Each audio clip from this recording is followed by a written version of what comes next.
on this. Took me forever to get that lady's voice perfect.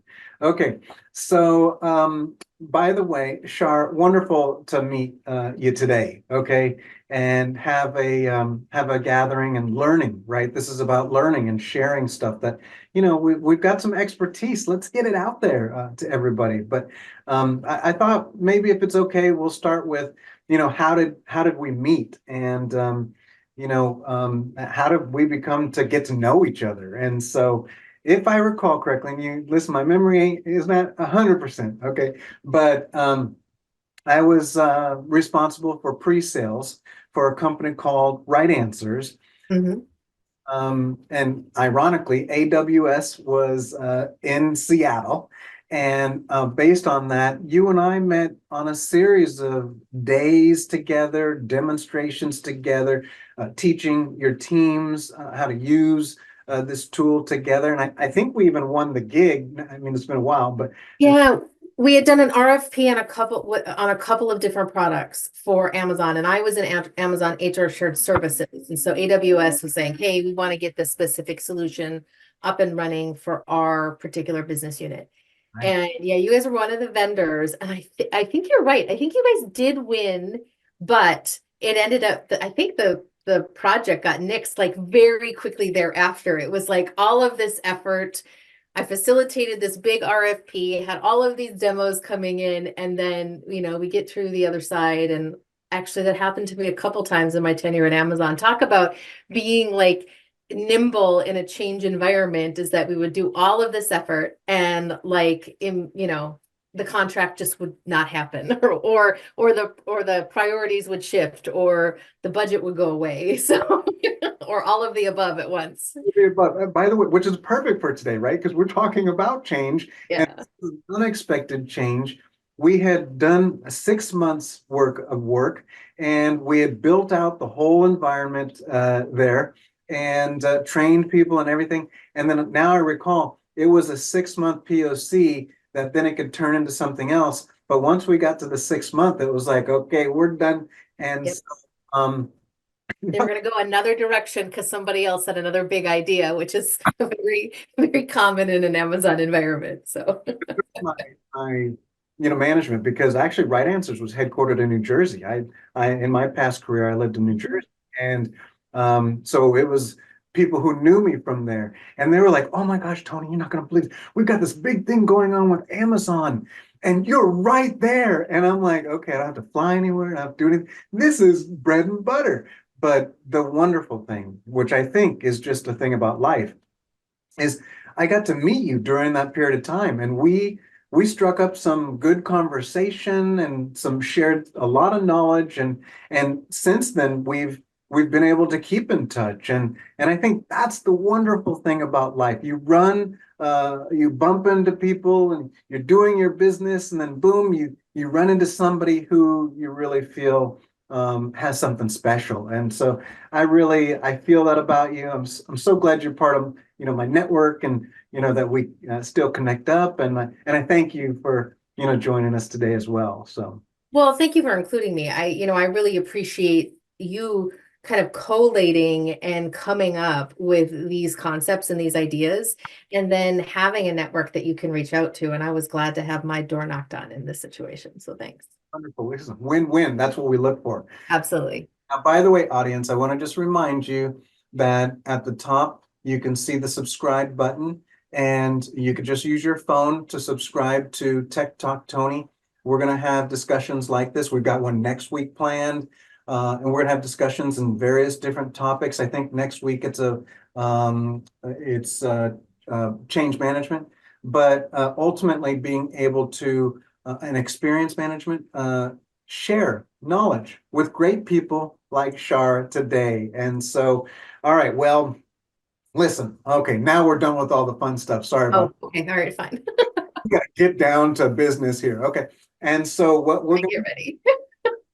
the format is quite simple. We're gonna just talk about three questions when we talk about pivoting with change. And the example we talked about earlier with us connecting at Amazon and having that whole thing, and then the change, a great example. But I know you've got probably other examples. And so we're going to hit the first question. Are you ready?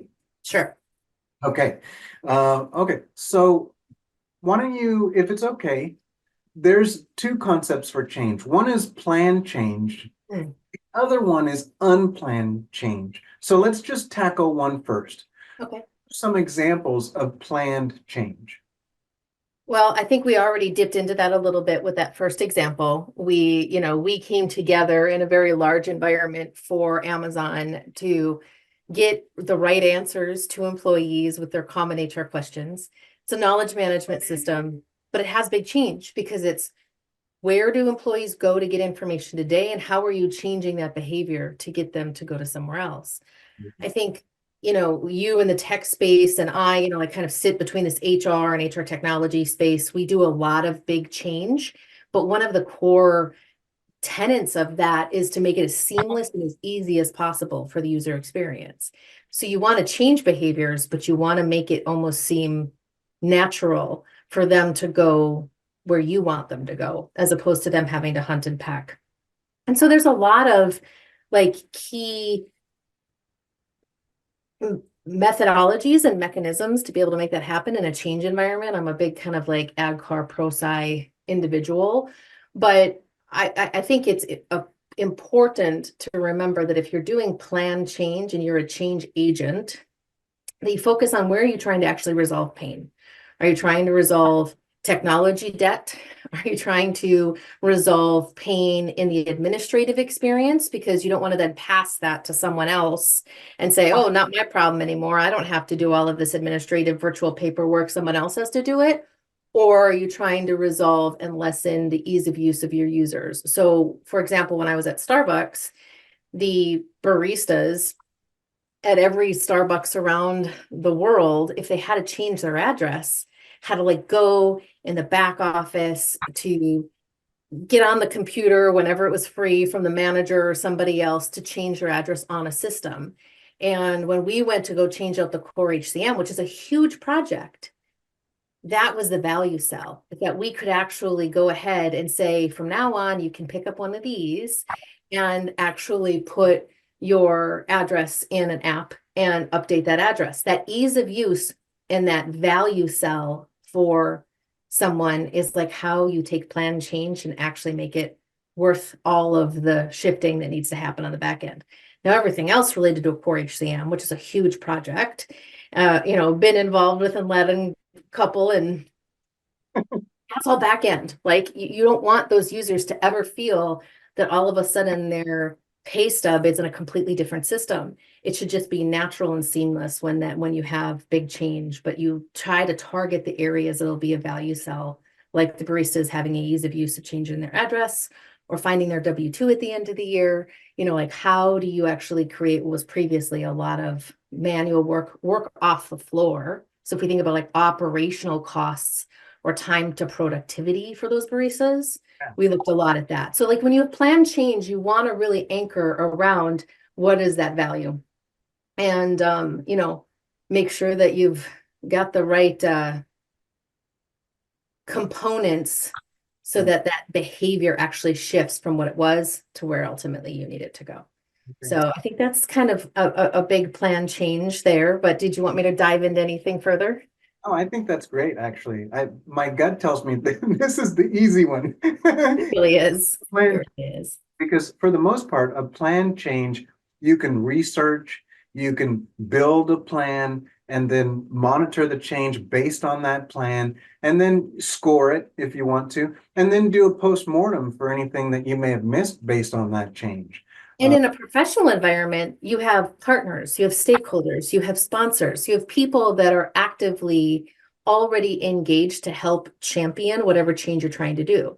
Now, if you're doing a planned change in your personal life, you got to go find all of those support models, right? You have to find those people to help you go there. Maybe you want to, want to move to another state and find another job, or you want to, go off to school like my son just recently did. And those are big life changes that you've got to navigate on your own, but still it's intentional. You've made a choice, and you can go ahead and like sit in those choices and sit in those discomfort as long as you can kind of really navigate and anchor yourself, like, here's my support system. Here are the people that are going to help me get there. I know that this is going to be uncomfortable for, driving cross country and starting fresh in another city, or, going back to school as an adult, whatever the change may be. But there are some fundamentals there about plan change that cross over between professional and personal. It's just professional can, in a world like mine, is a little bit simpler because I can follow a plan. Life doesn't like to work always that way, even when you're trying to intentionally do it. So yeah, I think that, focusing on where the change resistance maybe for yourself or others translates either in a professional environment or personal environment. We all struggle. I mean, maybe your family, if you're trying to move cross country, maybe your family doesn't necessarily completely agree with you. So you have to kind of take some tactics. You have that in a professional environment as well. You're going to have your people that are going to be laggers. So these techniques on, focusing on being aware and self-evaluating where you are, where you may have struggles, translates. That's why I do like ADCAR and like ProSci, because it's like, yeah, first step is awareness. That A is for, awareness. And then you got to then focus on where do you desire the value for change. So if you go back to that barista example, we want to get the value of them not having to go to the back of the floor, do something clunky, and be able to change their address anytime, anywhere, on any device. And education to make that happen is where the real proof of the pudding comes in a change manager or change agent. You're able to communicate like, okay, you don't have to do it that way anymore. Now you do it this way. Or, maybe you're saying that to your family of like, hey, I get that I'm not going to be there every single day, but I'm going to be there for the holidays. You just kind of ground everybody in a bit of knowledge. And that can help implement change pretty easily when you're doing it intentionally and you're going after it in a really methodical and in business standardized approach. But intentional, I guess, is the word I'm looking for. You're being really intentional about the change when it comes to planned. And And I like that R in ADCAR is like, reinforcement. How are you, once you get there, how are you then sustaining that change? How do you not have those baristas slip back into because something, maybe was glitchy with the app, or all of a sudden, like, yesterday, everyone's cell service was down over half the country. Like, there are things that happen. So how do you reinforce bringing people back to where you want them to be in your change as you've planned it along the way? I find that fun, but I know that not everybody does. I've built a career off of being in the middle of big change and intentional change. So it's probably my comfort zone, but I get that other people may struggle with that. And so I would, highly look for, highly, advise people to kind of look into things like ProSci, or just doing that self-evaluation and being able to articulate to your support system, your stakeholders, and, or whoever, here's what needs to be done. Here's how I think it should be done. Get that feedback in there, and then get that advocacy or allyship in being able to move a change forward. So I think plan change, the plan is the most important part. Like, how are you going to get from point A to point B? So.